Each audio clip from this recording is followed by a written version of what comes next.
السلام عليكم ورحمة الله وبركاته. أهلا وسهلا بإخواننا الكرام المهتمين بالزراعات الداخلية والخارجية في المنزل. النهاردة مع حلقة جديدة مع نبات جميل برضو، الدرازينا المرجيناتا. الدرازينا المرجيناتا من النباتات التحفة الجميلة اللي بتحب تعيش برضو في البيت، ومصر والتهيألي كلها يعني والدول كلها بتحب تحط الدرازينا في البيت. الدرازينا منها انواع كتيره طبعا، بس احنا النهارده هنتكلم عن المارجيناتا. في منها الماسنجانا، وفي الكومباكتا، وفي الليمون والجانت والارانكي، وفي الهواي، وفي البامبو. البامبو اللي احنا كنا بنحطه في البيت في الميه ده برضه ده نوع من انواع الدرازينا على فكره. اللي بيقولوا عليه لاكي بامبو، ده نوع من انواع الدرازينا برضه. لكن النهارده هنتكلم عن المارجيناتا الحمراء او الخضراء. دي الخضراء في منها بيبقى لونه احمر، تلاقي ورقته لونها احمر اكتر. النهارده علمكم ازاي ان شاء الله نعقل بالعقله الطرفيه من فوق، يعني الجزء العلوي ده كده، ده نعقله من هنا مثلا كده. وممكن تعقل برضو يعني بعد ما بتقص من هنا عايز تقصر شويه كده، هنا مثلا بتاخد الجزء ده برضو وبتزرعه وبيطلع ان شاء الله وبيبقى جميل وناجح برضو ان شاء الله. فالاول قبل ما يبدا ان شاء الله في التعقيل والترقيد او التعقيل، يعني على فكره ممكن تترقد برضو هوائي، يعني تعمل لها ان شاء الله نعمل لكم حلقه برضو عن الترقيد الهوائي، ازاي تقدر ترقد الزراعيه هوائي، يعني تعمل لها ترقيد هوائي. مش الزرعه دي بس، اغلبيه يعني ممكن زرع كتير نعمل حلقه عن الترقيد وعن التسميد، نعمل لكم حلقه ان شاء الله برضو ازاي تقدر تسمد النباتات عندك في البيت الداخليه، وتحافظ عليها وتخليها تعيش كويس.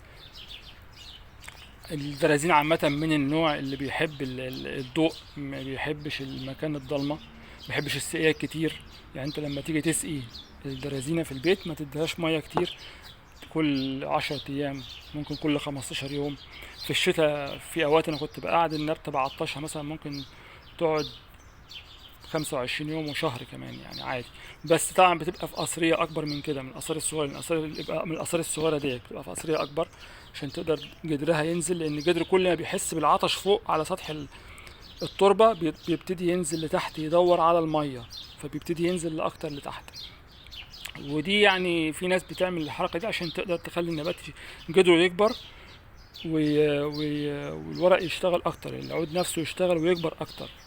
دي استراتيجية يعني من أنواع الاستراتيجيات اللي الناس بتشتغل عليها عشان تخلي النبات يبقى يعيش فترة أطول. ونصيحة يا جماعة صح قبل ما أنسى، إن أنتوا الدرازينة أو أي نبات داخلي عامة ما تسمدوش والنبات عطشان. اوعى تسمد والنبات عطشان. اسقي الأول، يعني اسقي الأول النبات، وبعد كده حط بيوم بعدها بيوم بعدها بيومين، حط السماد بتاعك، حط السماد بعدها آخر النهار، مفيش مشكلة. لكن ما تسمدش والنبات عطشان. وما ترشش الورق بالسماد والنبات عطشان، لان برضو الورقه نفسها المسام بتاعتها بتقفل والنبات عطشان عشان تحافظ على نفسها من الموت، لان هي بتحس بالخطر. اول ما بتحس ما فيش ميه تشرب هي بتحس بالخطر، فبتعمل ايه؟ بتقفل المسام هنا عشان ما يحصلش تبخير، لان هي بتبخر كل يوم، بتبخر، بتتنفس وبتتبخر وبتعمل يعني عندها عمليه حيويه كده في ساق النبات وفي الاوراق بتاعته. فبيعمل ايه؟ بيقفل المسام فوق علشان ما يستهلكش الميه اللي موجوده تحت. اول ما بيحس بالعطش بيعطش فبيقفل فوق، فانت تيجي بترش فوق، هو مش هيستقبل منك اي تسميد ولا اي شيء، هيفضل زي ما هو كده، مش هيستفاد بالتسميد اللي انت حطيته. ما عليك ان انت حطيت بس سماد وخلاص.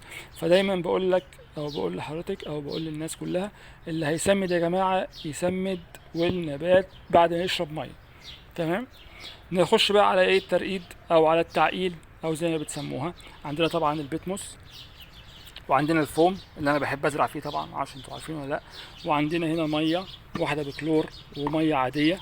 دول هقول لكم ليه. طبعا اولا عشان تعقيم العده اللي بنشتغل بيها ده ضروري يا جماعه، عشان ما تبص المقص لازم يتحط في الكلور.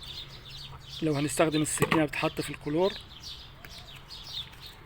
وكلور مخفف مش كلور بميه، يعني معمول بميه. القصاري نفسها لو هنشتغل في القصاري ابتدي برضو ايه تحطها في الكلور شويه، 5 دقايق يعني مش كتير. وبعد كده بتشيلهم من الكلور، بتحطهم في ميه عاديه، بتغسلهم في ميه عاديه. تمام. طبعا انا كنت معقم العده قبل كده يعني، مش لسه هعقمها.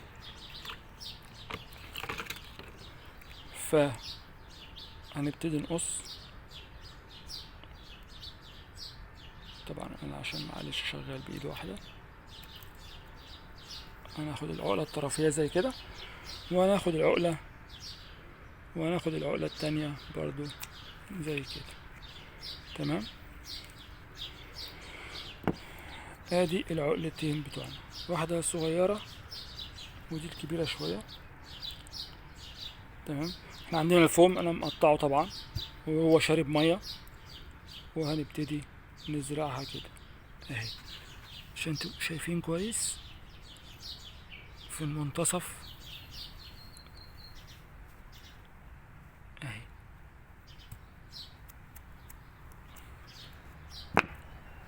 بعد كده هنجيب القصرية، بنغسلها كويس بالمية الكويسة. التهوية يا جماعة، الدرازينة بتحب التهوية، ما ينفعش تبقى القصرية مقفولة. انا كل مرة بنبه، التهوية لازم القصرية تبقى مفتوحة من تحت، ضروري جدا يعني. بعد كده هنعبي شوية الأول،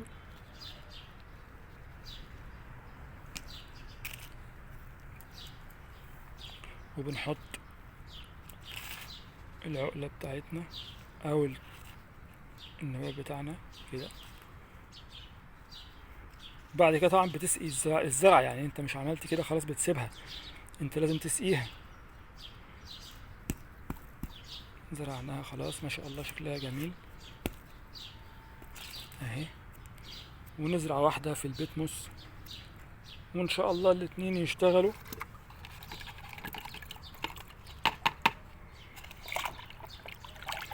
دايما انت بتعمل عقلة في البيت، بتزرع حاجة في البيت، لازم عدتك تبقى نضيفة، علشان بكتيريا بقى، مرض، اي شيء ما يحصلش حاجة للنبات نفسه.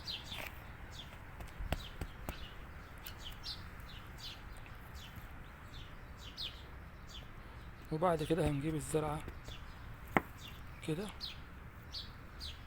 ان شاء الله نعمل لكم حلقات تانية بقى عن بقية الدرازين بتبقى جميلة في البيت، وبتحب المكان اللي متحبش المكان الضلمة على فكرة، تحب المكان يكون فيه إضاءة.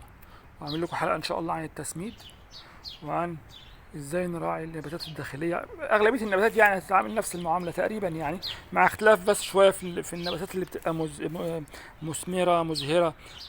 يعني عندك مثلا لو انت حاطط في البيت أوركيد، لو انت حاطط في البيت مثلا حاجة فيها شجرة برتقال صغننة، شجرة ليمون، الحاجات دي كلها بتختلف طبعا. يعني الحاجة اللي بتبقى فيها نبات يعني فيها ثمر، بتستفاد يعني، بتاخد أسمدة أكتر، أو بتحب العناية أكتر من النباتات العادية اللي هي فيها خضار بس زي كده.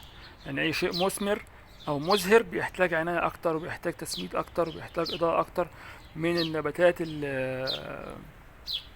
العادية اللي زي كده، اللي هي الخضرة بس زي كده.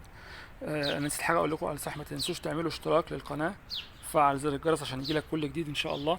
ان شاء الله اعمل لكم فيديوهات كتيره خاصه بحاجات كتيره حلوه للزراعه في البيت، البذور، الحاجات اللي احنا بناكلها في البيت، تزرع ازاي بذر البرتقال، بذر الليمون، الفراوله، مش كل الحاجات دي ان شاء الله نحاول نعمل لكم عليها فيديوهات وتستفادوا منها.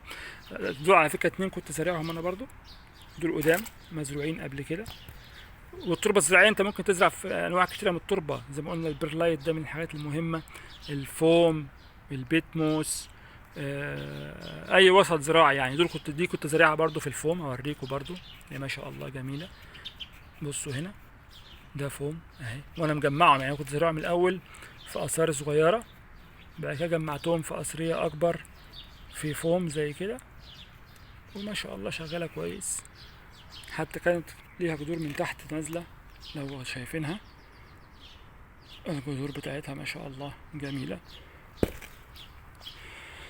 يا رب تكونوا استفدتوا النهارده، وان شاء الله تستفادوا برضو من الحلقات الجايه. فعشان كده بقول لك فعل زر الجرس، اشتراك في القناه، لايك، شير، وساعدونا عشان نقدر نفيدكم بحاجات احسن ان شاء الله. والسلام عليكم ورحمه الله وبركاته.